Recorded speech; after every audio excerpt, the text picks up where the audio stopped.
So you are calculating the productivity index and the profitability index for the integrated whole of the PPP, including the efforts of the government and the private sector, and you are monitoring this on a day-to-day basis. And so what it involves is you compute this on a day-to-day basis, put it on the site. The Secretary of PPP Infrastructure in Delhi is linked with all the PPP projects in this country, in all the states, and this is updated on a day-to-day basis so that you know what is the economic loss at any point of time accruing to the nation. So a project here gives a loss of about 1 crore, but there are 100 projects going on simultaneously, so 100 crore is probably being the loss because of delays in the project. So what we believe is that if this is done in a transparent manner and put up on the site, it will open up people's eyes. This in itself will become a control system, and this will alter behavioral patterns, because whether it is the private sector or the government sector, when they find the monetary loss hanging there and it's attributable to them, I'm sure, hopefully, they will alter their behavioral pattern and get things to proper fruition. Thank you. Listen to Dharmesh, governance. Yeah, and he's got a media perspective there. Well, Honorable Chairman of the session, Professor Raghuraman, fellow panelists, experts from industry and academia, students, ladies, gentlemen, a very good afternoon to you all. This paper would be a critique, rather constructive criticism on governance of public-private partnership, a mass media critic. I am Dr. Dharmesh Dhavankar, coming from Department of Mass Communication and Journalism, University of Nagpur. And given the constraint of time, I would give a brief gist of what this complete paper is about.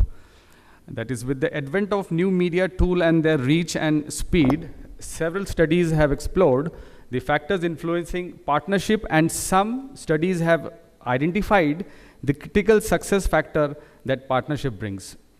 While developing the theoretical framework for partnership success for their study, Moore and Sperman cite many earlier studies which are based upon the behavioral characteristics of partnerships. Now, trust is voluntarily, that is linked to shared values and different form confidence. Trust indicates the faith of partners in each other's working capacity and capabilities.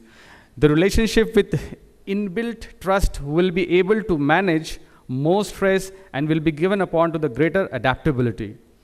A high level of commitment results into the achievement of individual and joint goals by the partners without showing an opportunity in behavior. Coordination reflects the sets of tasks each partner expects other to perform in a relationship. Successful working partnerships require strong coordination of mutual objectives of partners. Without proper coordination, process fail and the mutual goals are not achieved. This results in failure of partnership. This is even more so partners tend to be interdependent on each other in a partnership. Interdependence results from a relationship in which the firms are dependent on each other for completion of the task and expected gains out of it. Hence, it could be concluded that the coordination plays an important role in the formation of successful partnership, especially when the level of interdependence is high in the partnership. Communication quality is the form of accuracy, timeliness, adequacy, and credibility of information exchange is a key factor of success across the range of potential partners. Now here, these are the basic points which I want to see in this type of governance, which could have brought a greater success. But when I find in the media, especially when in new media scenario, I find that both private, public, and government have terribly failed in using this huge potential of new media which is there in front of us. I always say that television, radio, newspapers have been a traditional one because we did not have the interactivity with them. But with the advent of new medium, I have found a lot of material which is floating against and in favor, which gives me a hint that there is a relationship between somebody who is pushing his point of view on this cyberspace. Now, all of you, because I don't come from this exact field of business community or management, but as a media critique or from a media point of view, I have found that much could have been done rather in a very systemic manner to have bridged the gap, which since morning I am listening that the government is putting a point of view, the private partner is putting a point of view, and the public at large, which is a stakeholder in the whole process, is not at all involved. Now there is a paradigm shift between what I see in the content which is being produced in the European market or European media and Indian media as concerned. When I compare these two models, I find that the success stories of European don't exactly match what is happening in Indian part of the scenario of the world. And the one example which Professor Raghu Raman, which has given for of GMR in the Malay, is an classic example of its own. Now the integrities which are involved, which you people will be answering it well, but the picture which you people are giving to the world, the picture which is being painted through your indifferences, I would not say, but not coming onto one platform as far as these integrities are concerned, give a very vague picture to the contributing factor from where people get on one platform. Now, this is what I really feel is not in good taste and not going a long way as far as people who are now very much aware and they take interest in all the activities. But having said all this, I have found that the scenario in India is not that very glim because there are very many telling factors which contribute to all these intricacies. But then experts like you, but then people who are industry, people who are in government, like the one who is sitting here, I'm forgetting his name, the senior IS officer, who gave very nice presentation in the morning. Well, I see a ray of hope in him but I always say that he should contribute from a public face that what is lagging in their philosophy. Now that has to come from a media point of view, not exactly what he feels of it, but what is the linking bridge between both these partners. And there I really have a criticism in you because this is an array of factors having haywire coming from here and there. The government is putting their own hurdles. The public-private partnership is not getting into place because of there is no unison as far as this medium is concerned. My request and my effort is that if this medium is specifically and very generically used, I think bridging the deficit gap, trust gap between all these players would come to a common platform. I think new media has a great potential and we have seen great many success stories in days to come from all of you. Thank you very much for patient hearing. Okay, we'll move on to Varun, who's going to talk about the politics of PPP in India. Hi everyone, my name is Varun Piplani. I am a PhD candidate in political science at George Washington University in Washington, DC. What I'm about to present is actually a part of my dissertation project, which is looking at the process of privatization of the public sector at large in India since 1991. This is a subset of that larger project, which looks at the politics of public-private partnerships, in particular, in India. So just to give you a brief roadmap of the presentation, I'll introduce the question and the research project, then I'll give you my specific theoretical argument, then I'll move on to the research design of the dissertation project, and then I'll give you preliminary findings. Because this is a dissertation project, I'm actually still in the process of data collection and conducting interviews. So these are very preliminary findings and trends that I've found, generally speaking. Then I'll talk very briefly about the future plans for this project and where I think this project fits in to the larger discussion.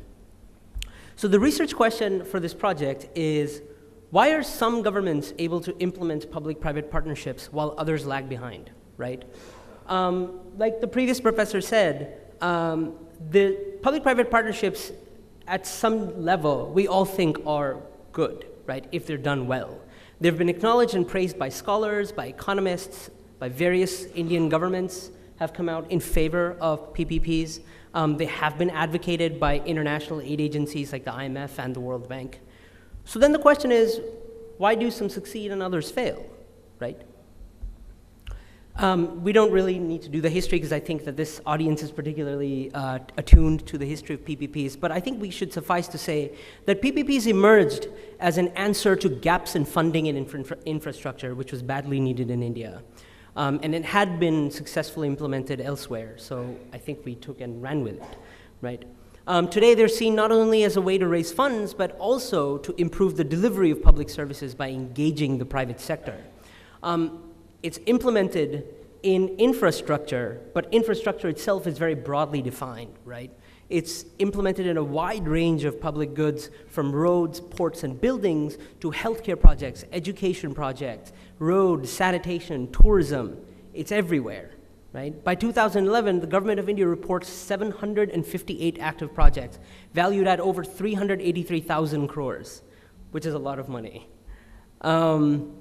So what do we know about PPPs already? Right? Existing research on public-private partnerships focuses on two key factors, or two camps, of issues that affect the growth of public-private partnerships.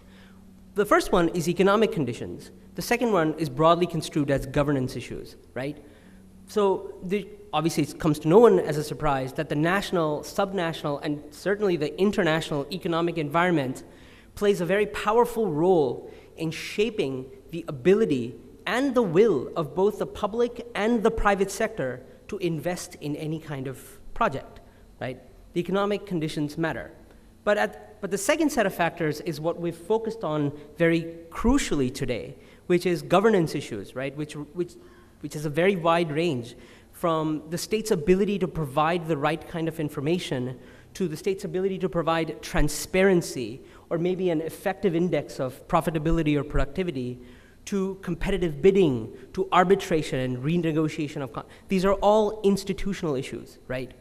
But I think that I would argue that all of this discussion leaves out a crucial element to the story, which is the underlying political system, right? Because whether we like it or not, public agencies in India at both the central, state, and sub-state level are ultimately responsible to politicians who have to worry about re-election, right? This is why the conventional wisdom is that democratic politics is mostly an obstacle to economic reforms. That's the broader understanding. But I think that we should make this more nuanced, right? So my argument is about democratic politics, or the politics of elections. The politics of elections, which we have already established, affects a wide range of policy issues, from development spending to public goods provision to labor protest, so on and so forth. I think democratic politics affects PPP policy, privatization policy writ large, in three specific ways. First, the timing of elections matter. Second, the competitiveness of elections matter. And third, coalition governance plays a role, right? The timing of elections, right? Politicians, has been established, tend to be risk-averse during election years, right? Election years are risky. They are full of uncertainty, right? Thus, politicians become cautious about how PPPs may be initiated, or PPPs may be perceived by the larger public, right? They're worried about protest, they're worried about opposition. This is particularly true if PPP projects may result in price increases for the consumer, right? These involve goods like toll roads, airport terminals, privately managed healthcare centers, etc. The other piece of the timing puzzle is labor unions. Labor unions tend to oppose privatization in its various forms, right? During elections, many parties mobilize their own labor unions to garner votes, which in India we sometimes call vote banking, right? But most parties do this. So the point is, parties become sensitive to labor protest or strikes in an election year because that can affect the Aam Aadmi, right? They become worried about this. So all else held constant, I would argue that PPPs should be fewer in the run-up to elections.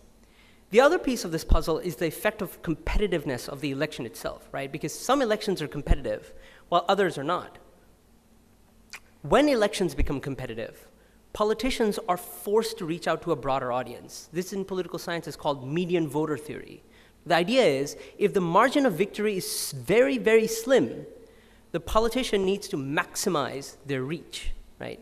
And we can see that in the way elections are being fought in this year, right? The use of social media, the use of massive rallies, and the number of rallies, or this obsession with how many people attend rallies, right? The point is, you want to reach the maximum number of people. To do that, one important way is to use popular spending programs, right, or subsidy programs, and to use or propose policies which are seen as growth creating. PPPs are one thing that can be used to do these things, right? Popular infrastructure can be used very effectively for publicity. So as an example, think what Chief Minister Narendra Modi does with his Gujarat experience in his current campaign. Every election rally, he brings up major ports, he brings up toll roads, he brings up comparisons between how toll roads work in Mumbai or Maharashtra or how they work in Gujarat, right? This is because this is great publicity. People cite these things when they go vote or when they advocate for a politician.